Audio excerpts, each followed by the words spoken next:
Por un lado, sí, a los nuevos contribuyentes, o tratar día con día de captar mayores contribuyentes, pero tenemos que ir hacia la modernidad, tenemos que ir hacia las nuevas formas de tributación, tenemos que ir hacia las plataformas, que era lo que mencionabas. O sea, al final de cuentas, estas plataformas tienen una manera de operar donde, tenemos que actualizar, digamos, nuestro sistema fiscal para ir hacia la grabación de esas fuentes de riqueza, que al final de cuentas son plataformas que ni siquiera están radicadas o tienen un domicilio, una residencia aquí en el país, y que tenemos que ir por ellos. En días pasados se firmó un primer acuerdo con las plataformas, se subieron prácticamente todas para tratar de tener alguna retención de los ingresos que están teniendo ellos, y solo no se había subido Didi. Al final de cuentas ya también se subió al acuerdo y estamos en una mesa de trabajo para que sean ellas, pero esto es algo más de hecho, porque tenemos que actualizar precisamente toda la normatividad, toda la ley del impuesto sobre la renta, código fiscal, en torno a estas figuras. Estas, digamos, que van a ser pues la economía de la actual, o economía que nos permite tener una nueva fuente de ingresos vía factureras. Significa alrededor de 500,000 millones de pesos al año. Estamos hablando de que 500,000 millones de pesos es más del presupuesto de del bienestar. O sea, todos los programas sociales es un presupuesto adicional, o un doble del 100% de los programas sociales, y un tranche adicional es lo que significa esa defraudación.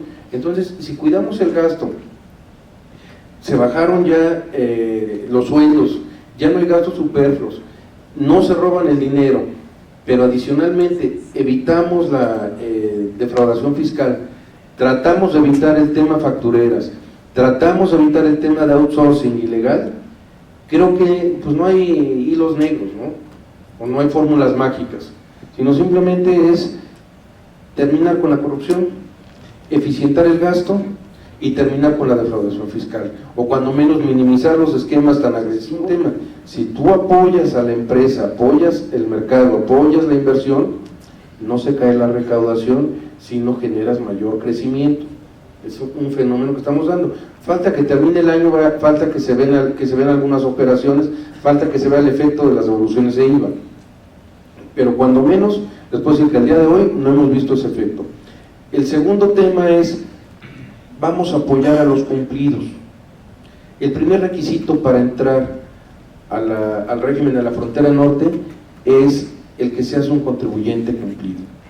Si tienes créditos fiscales o no estás al corriente en tus obligaciones fiscales, no puedes entrar al régimen, además de tener un domicilio en la frontera norte.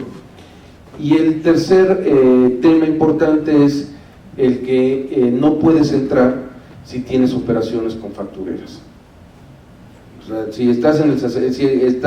tienes operaciones con empresas simuladoras o de 69B, no puedes entrar, pero tampoco hay que ser tajante, de repetido se está lleno el cielo. Entonces, si tienes operaciones con empresas simuladoras o 69B, arrepiéntete, ven y regularízate, quítale los efectos fiscales a las facturas o a los comprobantes que tienes, y bienvenido a 5 pesos por sus aguacates, y nosotros vamos a una tienda de autoservicio y nos lo venden en 50.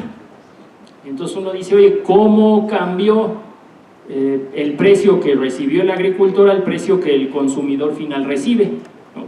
Y bueno, pues la explicación es todos los transportistas, todos los intermediarios, incluido la tienda final, en la cual nosotros vamos, metemos en una bolsita nuestros aguacates, vamos a la caja y los pagamos, ¿no?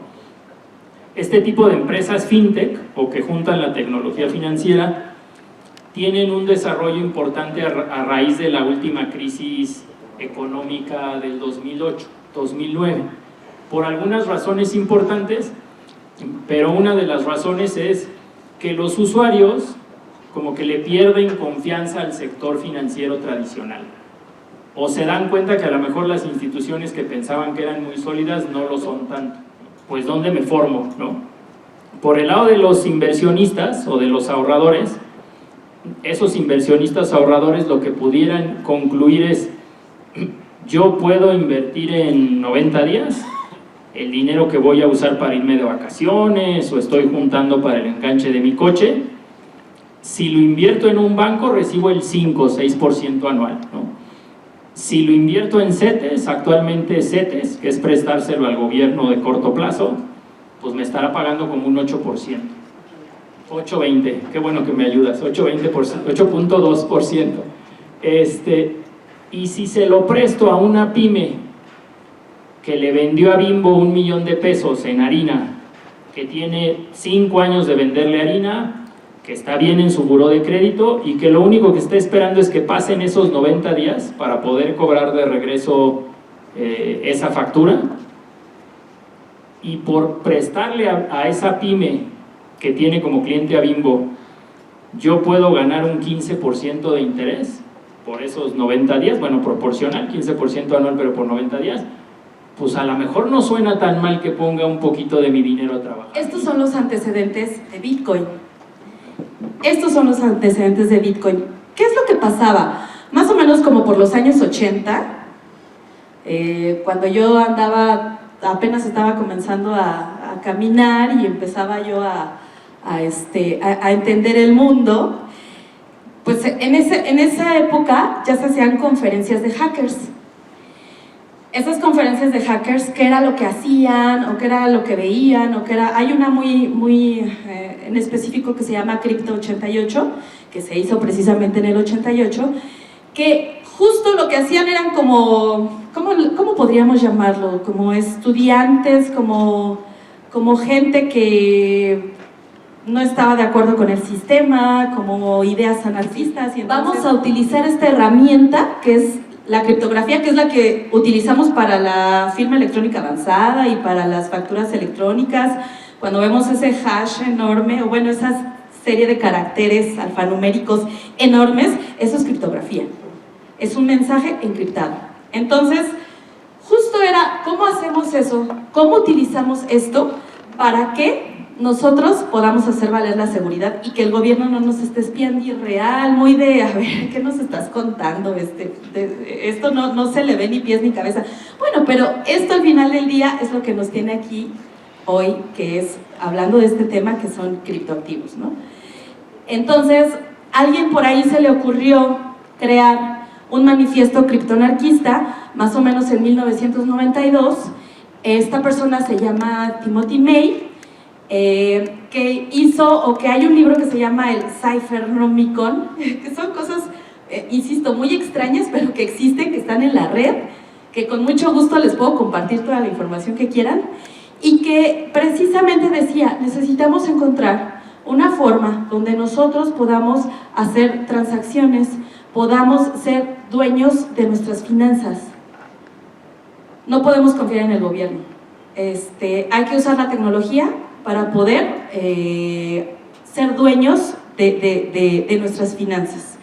Entonces, de ahí que surja, dentro del Cyphernomicon, que surja el manifiesto criptoanarquista. Y bueno, lo escribió esta persona, Timothy May, que murió en el año pasado, en diciembre del año pasado. Pero es interesante cuando uno se pone a leer toda esta filosofía, porque cripto no solo está implícito en el tema económico, sino también proviene de toda una ideología filosófica, económica, social, etcétera.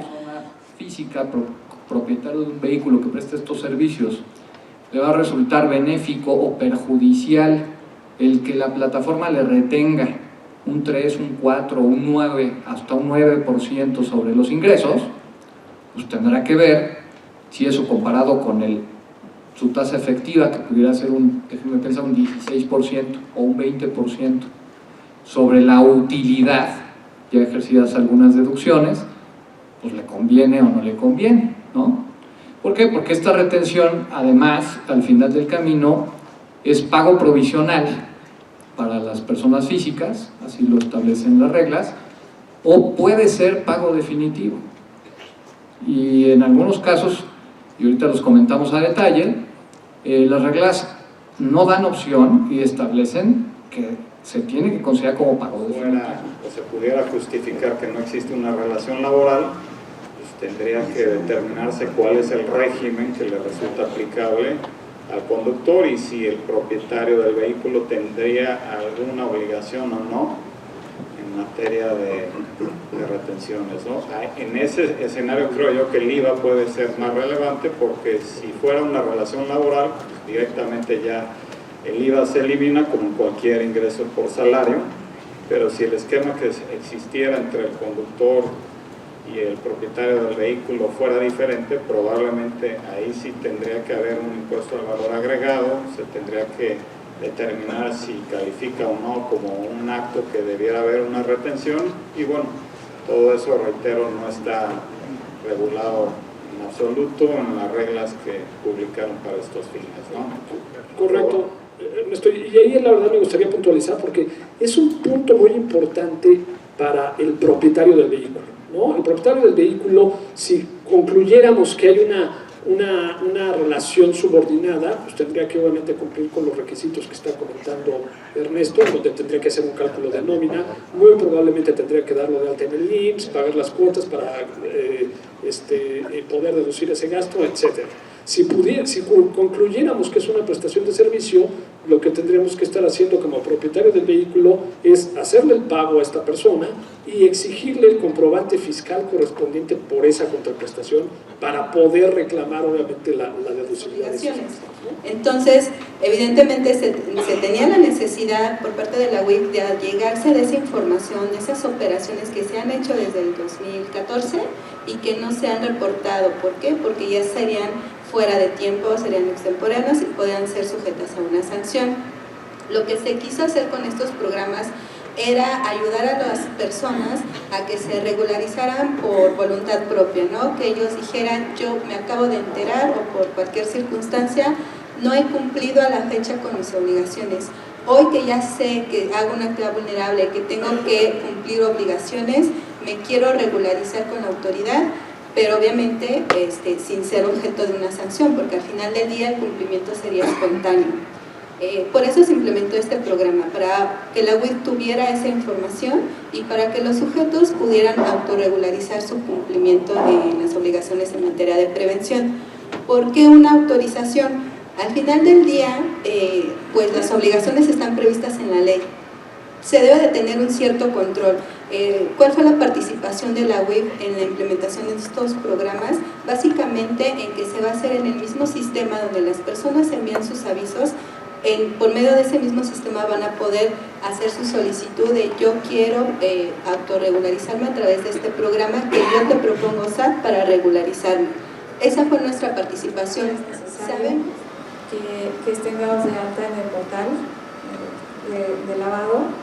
Y un poco regresando a la primera cuestionamiento en cuanto a las declaraciones, creo que también es importante, ustedes van a ir viendo esta página, es realmente amigable, es realmente muy clara en cuanto a yo he fallado en la presentación de avisos, pero también he fallado en otras cosas. Y también hay una parte que es propuesta de los sujetos obligados, justo de cómo lo puedo resarcir. Esta es mi propuesta. Recordemos que esta es otra cuestión que el SAT está autorizado para calificar o para no calificar, pero creo que esa ventana de oportunidad en cuanto a la libertad que tiene cada sujeto obligado de proponerle al SAT cómo ponerse al día. A lo mejor no tengo toda la documentación, pero yo puedo pensar en una estrategia para ponerme al día en las obligaciones sin que necesariamente tengan que haberse cumplido exactamente como las debía haber cumplido conforme a la normatividad. Y creo que el SAT tendrá ese criterio, y confío en que sea un criterio amplio, en el que pueda decir, bueno, estoy claro en que hay cuestiones que no puedo pedir exactamente como hoy en día se deben de cumplir conforme a la normatividad, pero que pueden funcionar para que los sujetos obligados se pongan